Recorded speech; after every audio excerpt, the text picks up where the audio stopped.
Hey, everybody. Thanks for joining us again. So we're continuing our series talking to young professionals that are in government, think tanks, or in emerging industries. And today we have a special guest. She's actually done a lot of stuff with PRI.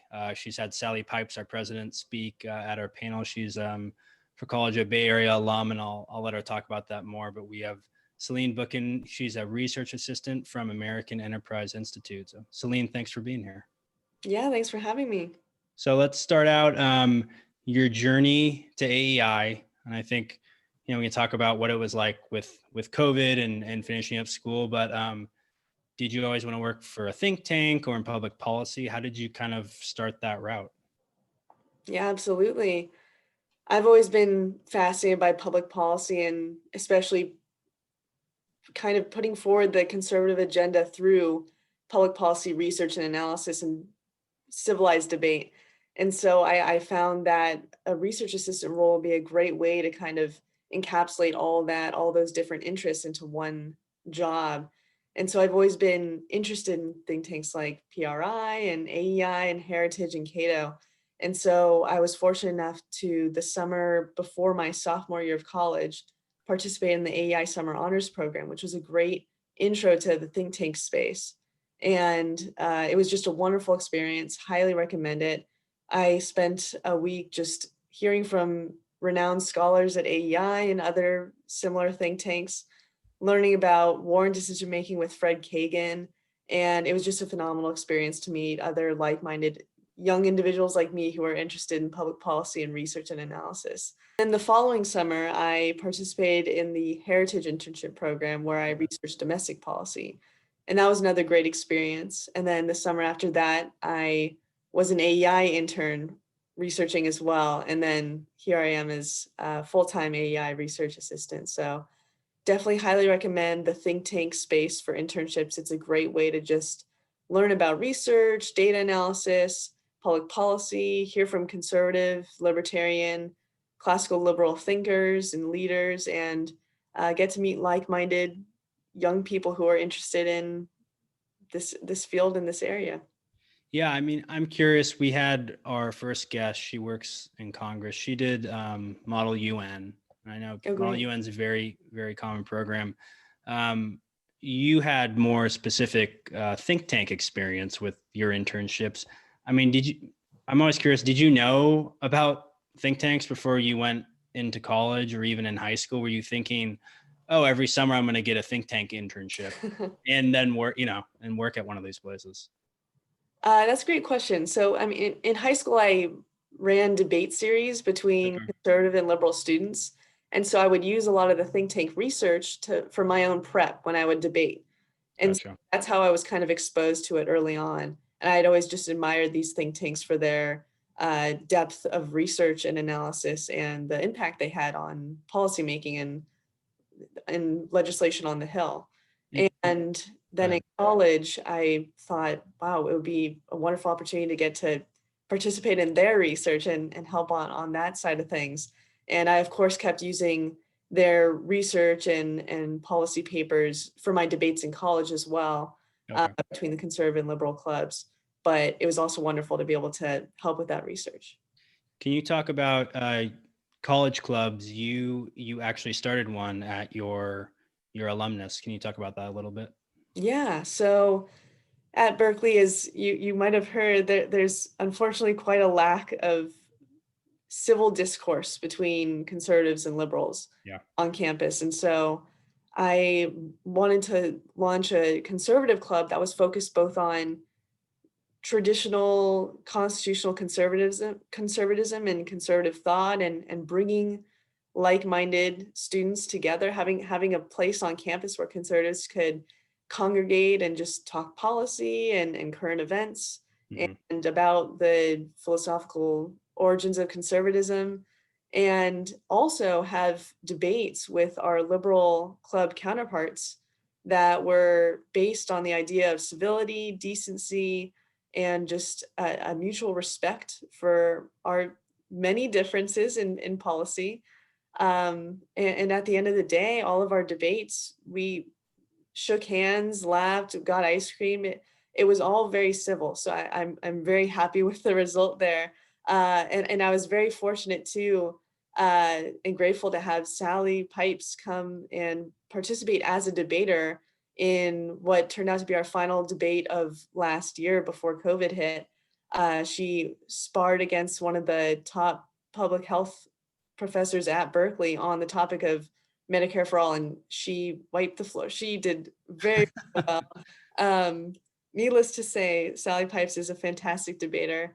But again, that debate was super civil, and so I was very happy to launch the Berkeley Conservative Society, and it's just been great to see civil discourse at Berkeley continue. Well, I think we need more. I just bring it because I think we need more of that, and I obviously that's so lacking in every political conversation. Yeah. If it could end with laughing and ice cream, maybe the country would be a little bit better off. But Absolutely. we'll Yeah. see. We'll see what happens. Well, take us. You're at AEI now. Maybe take us through what you're working on, and then tell us about, we're still in the era, the shutdowns of COVID. What it's been like, a normal day, or how your situation has changed as opposed to like being in the office. Yeah. Well, it was interesting because I started with COVID. So, or I'll scratch that. So it was interesting because I started in the era of COVID, right after I graduated, just everything was remote. So that transition, I guess, was pretty smooth. Okay. But yeah, everything has just been remote research and analysis. But luckily in service sector, like research roles like this one, it's pretty easy to just, do remote emails, Zoom meetings, and Excel spreadsheets and all that good stuff. But a lot of the work that I've been doing has been focused on helping scholars with research on unemployment reform, kind of getting into the weeds of what's going on with unemployment insurance data, and kind of the discrepancies between how many folks are apparently on continuing claims and part of the continuing claims versus how many initially filed claims, because there's discrepancies where it seems like there are more who are currently on unemployment insurance than have ever applied, which policymakers should definitely keep in mind when looking at expanding or extending current programs.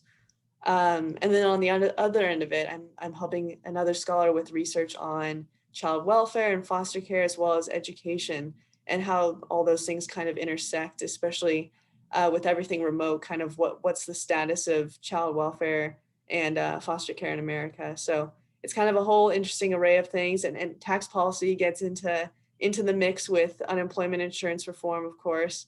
But that's the kind of stuff I've been working on lately. All of those things sound terrifying.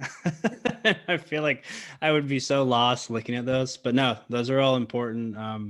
Gosh, especially now with unemployment, California has had tremendous issues, which I'm sure you guys know, but I'm sure in every state, no one was quite prepared for this. So I can't imagine when a 5-10 year look back, what, claims and hopefully not too much fraudulent activity, but issues tracking that.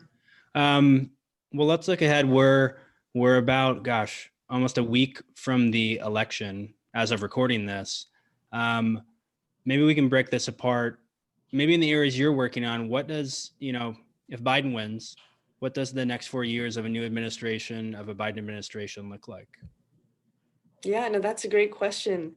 I won't do too much of a, crystal ball, but No, you don't have based to. on what he said, it seems that he would want to first and foremost repeal the TCJA, the Trump tax cuts, so-called. And that I think would do a lot of harm for our economy, both in terms of the corporate sector and individual sector, because you're talking about it, if he does want to fully repeal the TCJA, you're talking about a tax increase for the vast majority of Americans. And unfortunately, too, you're talking about raising the corporate tax rate from its current level, which is around the average in Europe, actually, to its original 35%, which was almost 15% higher than Scandinavia. which is Yeah. supposed to be more socialist than us. So, I mean, what we've seen with that tax decrease, the corporate tax decrease, has been a repatriation of capital and therefore jobs and opportunity back to the United States as more companies are attracted again to our country, because we're not disincenting them with higher tax rates. And so my hope is that that tax bill would not be repealed, because Mhm. it's more than just a tax cut for, you know, a certain upper echelon. It's a tax cut for a lot of people, including, I mean, even just a corporate tax rate cut helps the folks who are working at that corporation, Yeah. well as shareholders, which could be, you know, and just an ordinary American who has equity in that company, or has their pension plan equity in that company, right? So when corporations do well, their employees do well, and America does well. And that's both small and large businesses. And so I think it's important to, you know, focus on a pro growth, pro small business, and just pro capitalism economy. And I don't think that will be the case if you repeal tax cuts that have helped the majority of Americans. Yeah, and I mean, flipping that, if Trump does win in its 4 more years, I think we know it would be small business focused. It'd be more free market. It would, you know, hopefully it would be tax cuts to some of that would go down to employees, and 401ks would be boosted. I mean, based on what you're working on as Trump, he's very loose with how he announces plans and sometimes what they are. Has he said anything that would be like, you know, if it's 4 more years, we're going to do X, Y, Z? Or it seems like everything's focused on next week, but have you found anything that he's planning on in the future if we do get 4 more years of him? Yeah, well, on the topic of taxes, he has talked about wanting to initiate a second round of Okay. tax cuts. So it'll be interesting to see what bracket he focuses on, if any, but it seems like it might be middle class. And that would definitely be a boon, especially in the pandemic economy. Aside from that, he's very focused on stimulus and trying to bridge the gap with the Dems. And Mm-hmm. obviously the stock market is paying very close attention to that, as well as different parts of the financial sector. So we'll see. That'll be interesting too. But it seems like there's quite a gap to bridge, because there are a lot of conservatives who do not want to spend as much money as the Dems are inclined to spend. So, which it's a tough line they're towing, because they want to help the American people with more stimulus, but at the same Yeah. time, they're looking at our debt, and they're just not inclined to add on to that. Yeah, I came across an article that said this year alone, the amount the amount on the Fed's books increased 75%, which I think is Right. a terrifying stat. But Yeah. well, let's go back to you. What's someone, maybe they're in high school, maybe they're in college, you know, they want to work at a think tank, they want to work in Congress, or they want to learn public policy. What's kind of some advice or just an area you would ask them or push them to go into? Yeah, it's a great question. I definitely encourage them to read a lot of their publications, the think tanks that they're interested Mhm. in, because you can glean a lot of valuable insight into the nuances between Cato and Heritage and Sure. PRI and AEI, because there are a lot of interesting differences between their policy interests, their policy proposals, and just the type of research that they produce. For example, Cato is more focused on discussing immigration policy, let's say, rather than foreign policy, whereas Heritage tends to focus more on the latter than the former, Yeah, just in absolutely. overall policy analysis. So that's a great way to just kind of understand more of the ethos of the think tanks and what they're all about. And other than that, I would say just participate in public policy debates on campus if you can, or go to them if they're being hosted by other folks, because that's also a great way to just expose yourself to different ideas and viewpoints and understand more what kind of research you might be interested in. No, I mean, that's great. I showing up and learning about it. I think I came late to the think tank world, and I'd worked in the state legislature in California for almost 6 years. And aside from the big ones, I was shocked. I mean, there's almost a think tank in every state. I think there Yeah. is a think tank in every state, and so you realize, how nuanced each of them is, and obviously what they talk about. So that's good advice. What I'll kind of leave the last word with you, but maybe you just share some insight and some advice for maybe folks coming out of school or folks that are looking to take the next step in their role, if it's public policy, if it's government, what that is.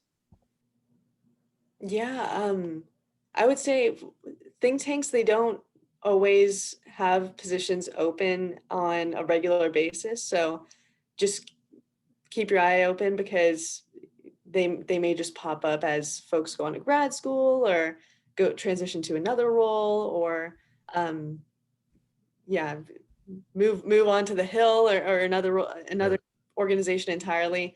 So there are a lot of different timing variations based on just where people are in the think tank.